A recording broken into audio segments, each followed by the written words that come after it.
is what the moon looks like right now. I believe it's still a supermoon right now because it looks bigger than it usually is. Um, so it'll probably be the last day um, that you'll see the the moon here before it turns into a new moon, and you're not able to see it at all. Um, but this is what it looks like right now. I took some pictures from my camera of the supermoon, super blue blood moon. Um, See if I could show you there. Oops. I took some pictures with it of the moon. Took a lot of pictures just to be sure that I got it and didn't get out of frame or anything. But yeah. But while I'm here, we're gonna have another blood moon. It's not gonna. I don't believe it's gonna be a super moon and a blood moon, nor a blue moon at the same time, like this event, the events that we had today was. But it'll just be a blood moon and a eclipse, and pretty much the entire United States. I think even Hawaii and I think Alaska. I'm not too certain, but I know the entire continental United States would be able to view it on 2019 is when it's going to happen in January. I think 20th, 21st, something like that, 2019, if I'm not mistaken. And some tips to get some good pictures with the eclipse are to, if you have a phone, to make sure that all of your, you have your, if you could set your autofocus to manual focus, so you could have it in focus in a certain area or focus it with your by touching the screen. Also make sure that you have your ISO or exposure turned down on your device too, to make a better image, not a so blown out image, and have those settings like really low so you could be able to see the details and features on the moon.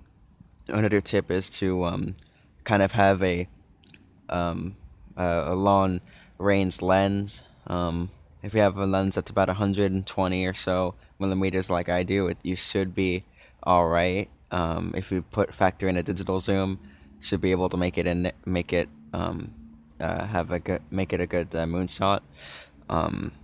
But it depends on your zoom range. But if you're not able to get a long zoom range and not get to the entire moon, kind of like that right there, kind of like this, close to it, then I would recommend just using your phone and then having an exposure set really, really low, so you're able to see the details and features onto the moon without it being so blown out, like a lot of phone pictures of the moon are. But that's a tip that I would recommend for you photographers who are wanting to capture the moon. Just make sure all your settings are kind of turned down. Manual exposure, don't put autofocus on there because it's going to try focusing on the moon and not turn down the ISO or exposure on for the moon, because it's kind of a small object depending on, again, what type of zoom range you have. The farther out the better, but even with phones you can still work with. And again, if you missed this time, we're going to have a blood moon again in the continental United States. We're going to see the entire thing from beginning to end in 2019 in January. And if you wanted to see another super blue blood moon, I believe, if I'm not mistaken, it's gonna happen in 2037. I believe in January again. But over in my area, it's only gonna be a partial eclipse. I haven't checked to see if any parts of the United States will be in the coverage of it. I'm not certain, but I know that I'm gonna get only a partial eclipse here instead of a full-on eclipse like we did this morning. But nonetheless, it was a really cool sight. I was able to see the entire eclipse pretty much. The entire eclipse was viewable. Well, not the entire eclipse, but the eclipse part of the event was viewable over here. But once the moon started turning blood red, the clouds started obscuring it. The high altitude clouds started obscuring it. Pretty much as soon as that happened, like right on time, couldn't be any worse. And I wasn't really able to see anything else after that. before that, you were able to see the moon kind of turn from, kind of a, I think it was a waning gibbous at the time, to a crescent, and then like a tiny little strip of it, and then it started turning into a blood moon, and then it got covered by those clouds. Um, but yeah, and again, for people who just skip around the stream, I would recommend to have low exposure. These are some. Oh, I need to zoom out. I forgot about that. These are some pictures that I got off my camera here of the moon. I tried getting some good photos because of the camera doesn't really have a good stabilization, so I was making sure I would get good pictures. But yeah, like I was saying, for cameras again, for phone cameras that is, depending on how far your zoom range goes, usually they don't go too far out before they get to digital zoom. Nowadays you get a little bit farther now with like an iPhone or not. What you would do, what I would recommend people who want to see the moon in detail is to have your camera set to a low exposure, low ISO. Now, to do that, you'll probably have to go onto the camera and go to settings for the camera that shows up on your device, depending on what device you have, iPhone, Android, anything else like that. Go to your settings, put the ISO down pretty much as low as you can put it down to. Set the EV steps, if there even is any EV steps on your phone, down to the lowest thing. Just make sure like everything's just like at the lowest thing. Also make sure that your focus is in a manual exposure, meaning to where your camera's gonna focus in a certain spot, like mine will, or you could just tap on a phone for a few seconds and it'll say that it's autofocused in that region, and you could leave it like that and then lower down the exposure and be able to view the moon even though you don't have it like that way. But that's one way to view a lunar eclipse when it happens again in 2019.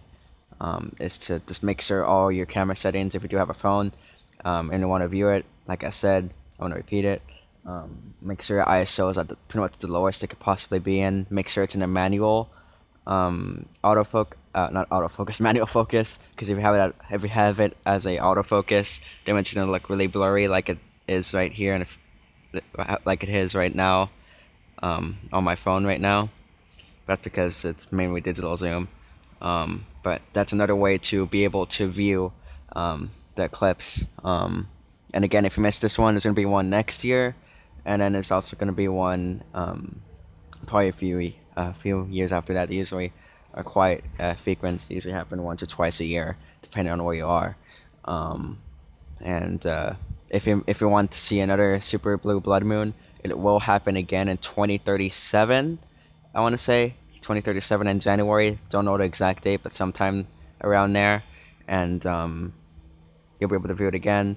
And also in before 2037, we're gonna have a I think 95% magnitude solar eclipse over here in 2024, which is gonna be nice. I believe that's gonna happen in April. I think April 8th, if I'm not mistaken.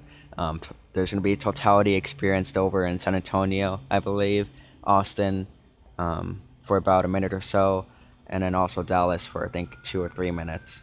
The max time for the eclipse is going to be I think 4 minutes and 28 seconds, I want to say, in Texas, because it's going to be going over Texas, not over my area. And then previously, like before this one, there's going to be a annular eclipse over in I think October 2023, and that's going to be right over my area, and I'm going to be able to get some good shots out of that.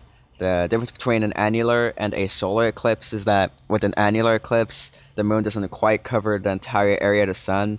So when you see images of it, it kind of looks like a rain of fire around the sun.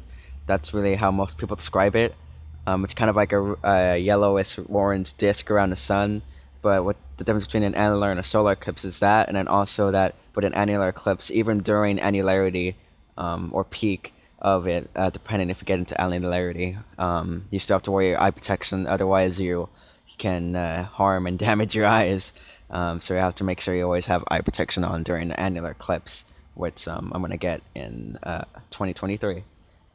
Then with the solar eclipse, when you reach totality with that one, you're able to take off your eye protection and just look at the moon for however long totality lasts for, and enjoy in awe the sight, and take as many pictures as you can, obviously, and make sure you remember the experience too for years to come. And then also with solar eclipse before, if you're in a partial solar eclipse, not in totality, again you would also need to wear eye protection or do a pinhole protection to be able to see it, to view it if you don't have any solar eclipse glasses, because they'll probably go sold out really fast when it happens here. But anyways, this is just a short stream I wanted to do. Hope you guys enjoyed it. Have a nice day or night, whoever you are, and yeah, enjoy the moon while it's still here. But again, have a great day or night wherever you are. Stay safe, and see you guys later.